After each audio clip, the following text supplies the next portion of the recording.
বিসমিল্লাহির রহমানির রহিম। মাননীয় সংসদ সদস্যবৃন্দ, আসসালামু আলাইকুম।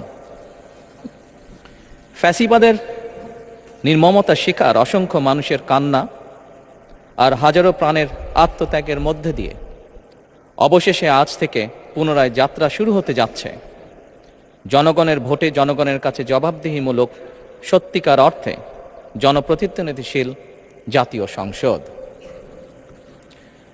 বাংলাদেশের জাতীয় সংসদের রাজনীতির এই ঐতিহাসিক মুহূর্তে আমি আল্লাহর দরবারে শুকরিয়া জানাই, যার অশেষ রহমতে আমরা একটি ন্যায়ভিত্তিক গণতান্ত্রিক মানবিক বাংলাদেশ প্রতিষ্ঠার লক্ষ্যে যাত্রা শুরু করতে পেরেছি। 1971 সালের স্বাধীনতা যুদ্ধের থেকে শুরু করে 2024 সালের দেশ এবং জনগণের স্বাধীনতা রক্ষার যুদ্ধ সহ এই পর্যন্ত দেশে গণতন্ত্র এবং মানুষের অধিকার প্রতিষ্ঠার সংগ্রামে যারা শহীদ হয়েছেন, ত্রয়োদশ জাতীয় সংসদ শুরুর এই যাত্রা লগ্নে আমি তাদেরকে কৃতজ্ঞতার সঙ্গে স্মরণ করছি।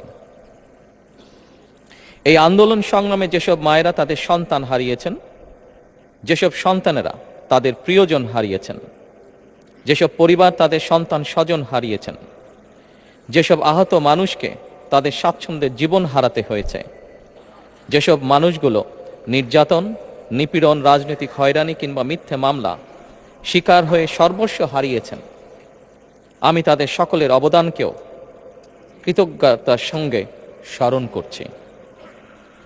দেশের ছাত্র জনতা, কৃষক, শ্রমিক, শিক্ষক, কবি, সাহিত্যিক, সাংবাদিক, চিকিৎসক, প্রকৌশলী, আইনজীবী, কামার কুমার, জেলে তাঁতি, গাড়ি চালক, ব্যবসায়ী এবং সরকারি বেসরকারি চাকরিজীবী, গৃহিণী, সারা দেশে গণতান্ত্রিক রাজনৈতিক দলের নেতাকর্মী, সমর্থক তথা সর্বস্তরের সকল শ্রেণী পেশার মানুষ যাদেরকে গুম, খুন, হত্যা, নির্যাতন, নিপীড়ন, মিথ্যা হামলা মামলা কিংবা জীবন্ত মানুষের কবরস্থান তুল্য বর্বর বন্দিশালা, আয়নাঘর কোনো কিছু দিয়েই যাদের গণতান্ত্রিক আকাঙ্ক্ষাকে রুখে দেওয়া যায়নি, যাদের সাহসী ভূমিকায় দেশে পুনরায় গণতন্ত্র ফিরে এসেছে, আমি ত্রয়োদশ জাতীয় সংসদের এই যাত্রা লগ্নে দেশের স্বাধীনতা প্রিয় গণতান্ত্রিক আমি বীর ছাত্র জনতাকে জানাই অভিনন্দন।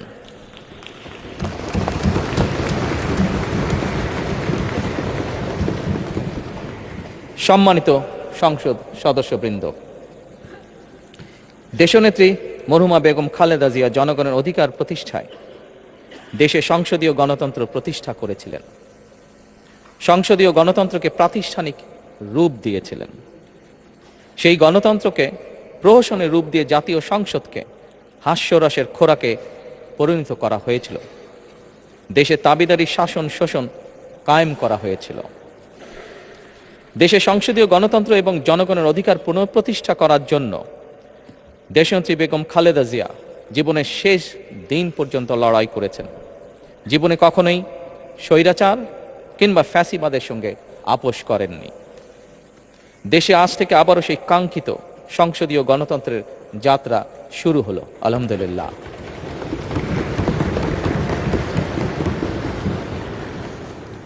সংসদীয় রাজনীতি প্রতিষ্ঠাতা খালেদা জিয়া দেশ এবং জনগণের সাফল্যে এই শুভ মুহূর্তটি দেখে যেতে পারেননি।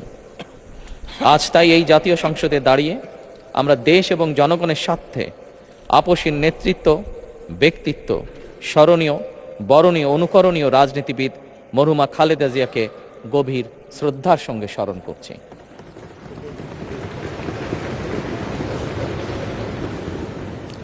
সম্মানিত সংসদ সদস্যবৃন্দ, দেশে বহুদলীয় গণতন্ত্রের প্রবক্তা এবং প্রবর্তক, স্বাধীনতার ঘোষক শহীদ প্রেসিডেন্ট জিয়াউর রহমানের একটি উক্তির কথা আপনাদের সামনে আমি স্মরণ করতে চাই। তিনি বলেছিলেন, জনগণই যদি রাজনৈতিক দল হয় তাহলে আমি সেই দলেরই আছি। অর্থাৎ ব্যক্তি কিংবা দলের স্বার্থ নয়, জনগণের স্বার্থই সবচাইতে বড়। এটাই বিএনপির রাজনীতি।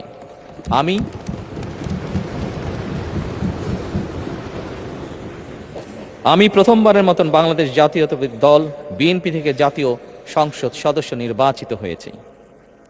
জাতীয় সংসদের সংসদীয় দলের নেতা নির্বাচিত হয়েছি।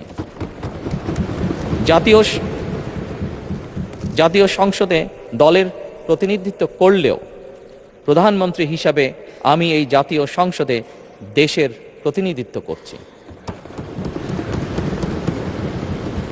দল, মত, ধর্ম, বর্ণ নির্বিশেষে দেশের জনগণের প্রতিনিধিত্ব করছি। আমার রাজনীতি দেশ এবং জনগণের স্বার্থ রক্ষা করার রাজনীতি। বিএনপির রাজনীতি জনগণের জীবন মান উন্নয়ন এবং স্বনির্ভর বাংলাদেশ গড়ার রাজনীতি। প্রতিটি পরিবারকে স্বনির্ভর করাই আমাদের রাজনীতির লক্ষ্য। প্রতিটি পরিবারকে স্বনির্ভর করার মাধ্যমেই বিএনপি একটি স্বনির্ভর, সমৃদ্ধ, নিরাপদ, গণতান্ত্রিক বাংলাদেশ প্রতিষ্ঠা করতে চায়। এই লক্ষ্য অর্জনে আমি জনগণের সমর্থন এবং সহযোগিতা চাইছি। এই মহান জাতীয় সংসদে সকল দলের নির্বাচিত প্রতিজন সংসদ সদস্যের সমর্থন এবং সহযোগিতা আশা করছি। সম্মানিত সংসদ সদস্যবৃন্দ, আমি বিশ্বাস করি আমাদের দল কিংবা মত কিংবা কর্মসূচি ভিন্ন হতে পারে, কিন্তু তাবেদার মুক্ত, ফ্যাসিবাদ মুক্ত একটি স্বাধীন, সার্বভৌম, নিরাপদ, স্বনির্ভর বাংলাদেশ প্রতিষ্ঠায় আমাদের মধ্যে কোনো বিরোধ থাকতে পারে না, বিরোধ নেই। জাতীয় সংসদকে জাতীয় কর্মকাণ্ডের কেন্দ্রবিন্দু না করে বিতাড়িত ফ্যাসিস্ট সরকার জাতীয় সংসদকে অকার্যকর করে ফেলেছিল। আমরা এই মহান জাতীয় সংসদকে সকল যুক্তি, তর্ক আর জাতীয় সমস্যা সমাধানের কেন্দ্রবিন্দুতে পরিণত করতে চাই। সম্মানিত সদস্যবৃন্দ, নতুন সংসদ যাত্রা শুরু করার সময় সংসদের সাবেক স্পিকার কিংবা ডেপুটি স্পিকার উপস্থিত থাকার কথা ছিল, কিন্তু পতিত, পরাজিত, বিতাড়িত ফ্যাসিস্ট সরকারের জনবিরোধী এবং গণবিরোধী কর্মকাণ্ডের ফলে যে জনরোষ তৈরি হয়েছিল তাতে এই মহান সংসদের সাবেক স্পিকার বা ডেপুটি স্পিকারকে খুঁজে পাওয়া যায়নি। তাদের কেউ কারাগারে, কেউ নিখোঁজ কিংবা কেউ পলাতক। দীর্ঘ ১.৫ দশকের ফ্যাসিবাদী এবং তাবেদারি শাসন শোষণের পর জনগণের ভোটে নির্বাচিত প্রতিনিধিদের নিয়ে আজ আমাদের এক বিশেষ পরিস্থিতিতে জাতীয় সংসদের কার্যক্রম শুরু হতে যাচ্ছে। এমন পরিস্থিতিতে আমরা সংবিধান এবং সংসদের কার্যপ্রণালী বিধির বিধান অনুসরণ পূর্বক ত্রয়োদশ জাতীয় সংসদে সভাপতিত্ব করার জন্য আজ আমি প্রবীণ রাজনীতিবিদ এবং 5 বারের মতন নির্বাচিত জাতীয় সংসদ সদস্য জনাব ডক্টর খন্দকার মোশাররফ হোসেনের নাম প্রস্তাব করছি।